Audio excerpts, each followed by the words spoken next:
আমাদের অনেক সময় মাইক্রোসফট এক্সেলে ইনভয়েস তৈরি করার প্রয়োজন হতে পারে। তো এই অধ্যায়ে আমরা শিখব কিভাবে মাইক্রোসফট এক্সেলে খুব দ্রুত অল্প সময়ে একটি ইনভয়েস তৈরি করা যায়। তো দেখুন, এখানে প্রথমে আমি নিউ ওয়ার্ক বুক রয়েছে, এটি এখানে ক্রসে ক্লিক করার মাধ্যমে আমাদের মূল যে ওয়ার্ক স্পেস স্প্রেডশিট সেটিকে আরও বেশি ক্লিয়ার করে নিলাম। তো ক্লিয়ার করে নেওয়ার পরে আমরা যেখান থেকে এই কাজগুলো করব সেখানে আমরা এভাবে একটি ক্লিক করার মাধ্যমে আমাদের কার্সরকে রাখবো।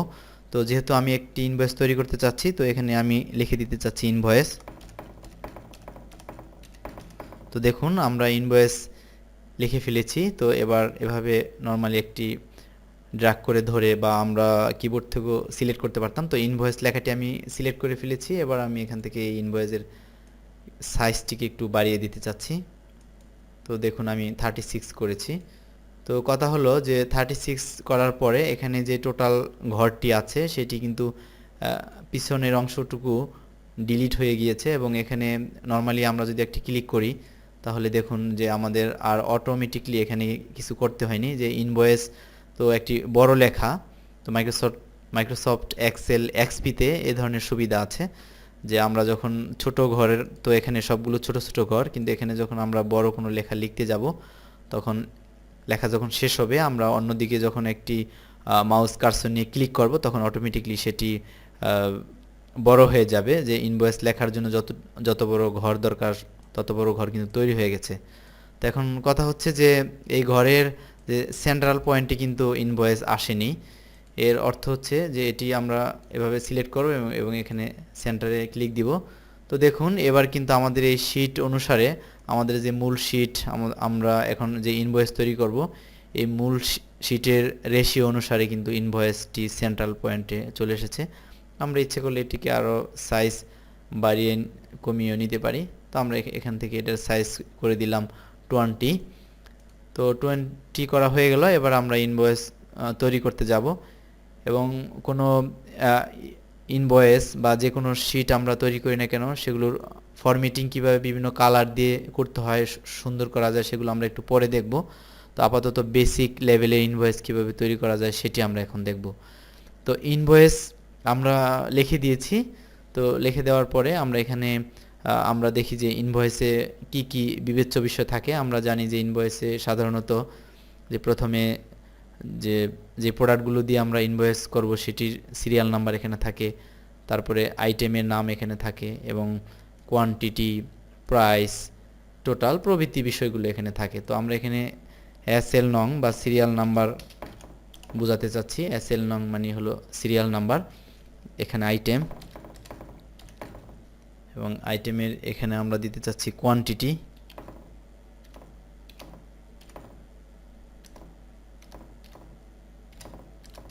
তো দেখুন, আমরা কোয়ান্টিটি লিখে ফেললাম। তো কোয়ান্টিটির পরে আমাদের পরবর্তী ঘরে এখানে দেখুন, আমাদের কখনো যদি এরকম হয় যে কোনো ঘরে এই লেখাটি ধরছে না, তো সেই ক্ষেত্রে আমরা যখন উপরের দিকে যে লেটারগুলো আছে এখানে নিলে একটি আলাদা চিহ্ন আসবে, এবং এভাবে ধরে আমরা একটু বাড়িয়ে নিতে পারবো। তো এবার আমরা এখানে লিখে দিচ্ছি প্রাইস। তো প্রাইসের পরে এখানে আমরা লিখে দিচ্ছি টোটাল। তো সাধারণত ইনভয়েস তৈরির ক্ষেত্রে এই বিষয়গুলো বরাবরই থেকে থাকে।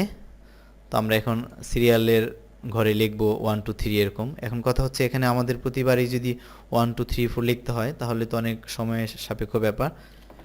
তো আমি একটি 1 লিখলাম এখানে এবং 2 লিখলাম।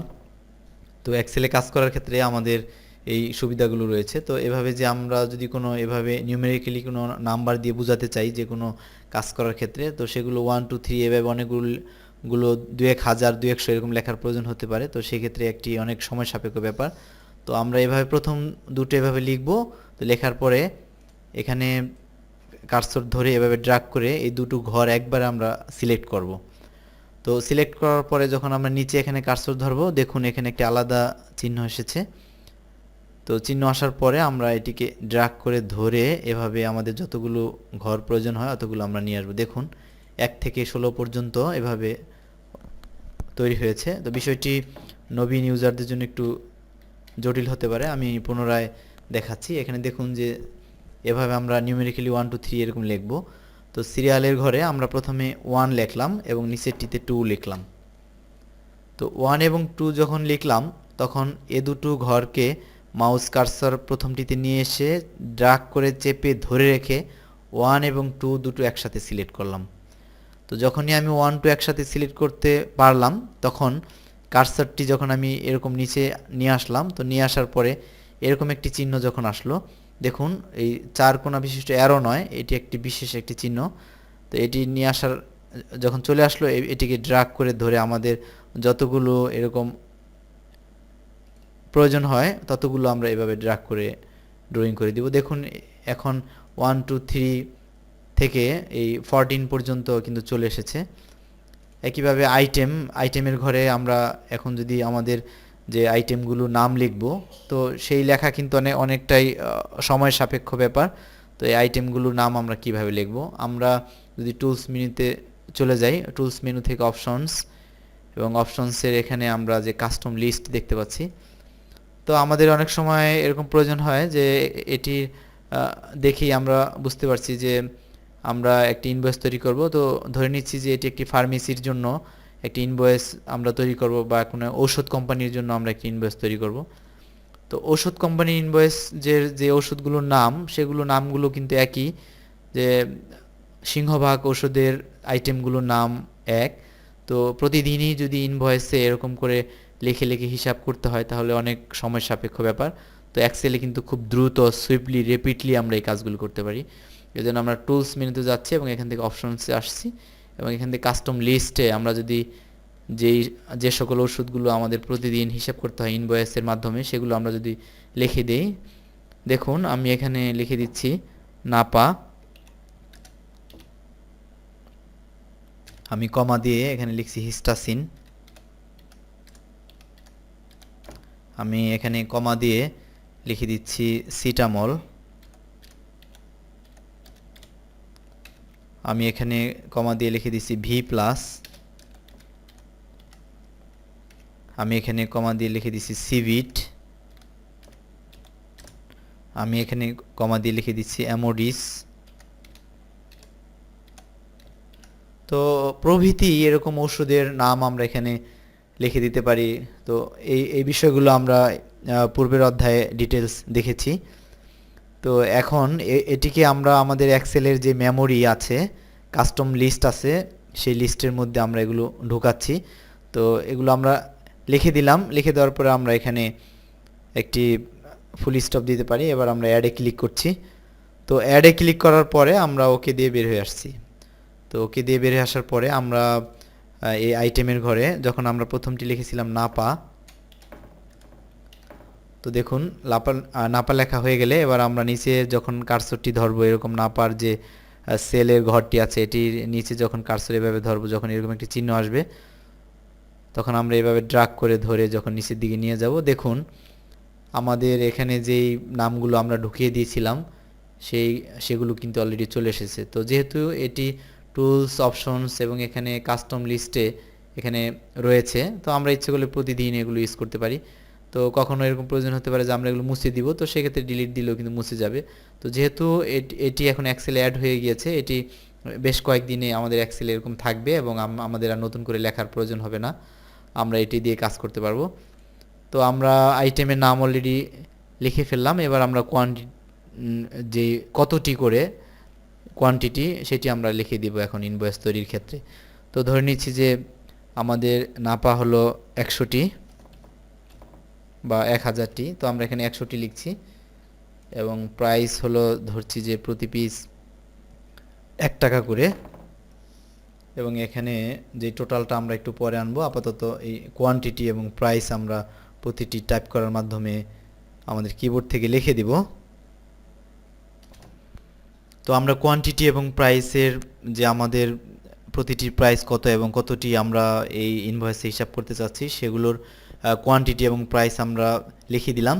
তো এবার আমরা টোটাল করব। তো টোটাল করার জন্য দেখুন আমরা দেখেছি যে এক্সেলে হিসেব কিতাব করার জন্য যে কোয়ান্টিটি এবং প্রাইস যে টোটাল কতটি মূল্য কত হয় এটি করার জন্য আমরা এখানে যে পূরণ আছে সেই পূরণের সূত্র ব্যবহার করব। এখানে যে ফাংশন যে ফর্মুলা বার রয়েছে এটি আমরা এখানে দেখতে পাবো, যেটি আমরা টাইপ করি। তো শুরুতে আমরা দেখেছি যে কোনো যোগ বিয়োগ ভাগ পূরণ করার জন্য প্রথমে ইকুয়াল প্রেস করতে হয়। তো আমি কিবোর্ড থেকে এখানে ইকুয়াল প্রেস করছি। তো ইকুয়াল প্রেস করার পরে আমরা এখানে দেখছি যে আমাদের যে 100 কোয়ান্টিটি সেটি আছে D11 এর ঘরে, এবং এখানে যে প্রাইস আছে 1 টাকা সেটি হচ্ছে E11 এর ঘরে। তো এখন কথা হচ্ছে এগুলো আমরা কিভাবে করব। তো করার জন্য যে পাশাপাশি যে আমরা এই 100-র সাথে 1 ইনটু করব বা পূরণ করব। তো প্রথমে আমরা ইকুয়াল দিয়েছি, এবার আমাদের যা করতে হবে তা হলো D11 আমরা দিব। তো দেখুন আমি এখানে D11 দিয়েছি, এবার আমি ইনটু প্রেস করছি। তো ইনটু প্রেস করার পরে আমরা এখানে E11 দিচ্ছি। তো E11 আমরা লিখে দিলাম। এবার আমরা কিবোর্ড থেকে নর্মালি এন্টার প্রেস করব। তো এন্টার প্রেস করার সাথে সাথে কিন্তু আমরা এই 100 যে রেজাল্ট সেটি পেয়েছি, অর্থাৎ কোয়ান্টিটি যে 100 নাপা, প্রাইস প্রতি পিস 1 টাকা করে, টোটাল হলো 100 টাকা। তো একটি যেহেতু আমরা পেয়েছি, তো এই সবগুলো কিন্তু আমরা এখানে মাউস পয়েন্টার ধরে রেখে টেনে আমরা ড্র্যাগ করে করতে পারি, কারণ সবগুলো যদি আমরা এখানে আলাদা আলাদাভাবে এভাবে গুণন করতে হয় তো সেই ক্ষেত্রে অনেক সময় সাপেক্ষ ব্যাপার। কিন্তু এক্সেলে খুব দ্রুত এই ফর্মুলা ব্যবহার করে এরকম করা যায় যে এটির এটির যে আমাদের কলাম এবং রয়ের কোন ঘরে কিভাবে আছে এবং কিভাবে এই পূরণটি করতে হয় সেটি আমরা প্রথম অধ্যায়ে দেখেছি।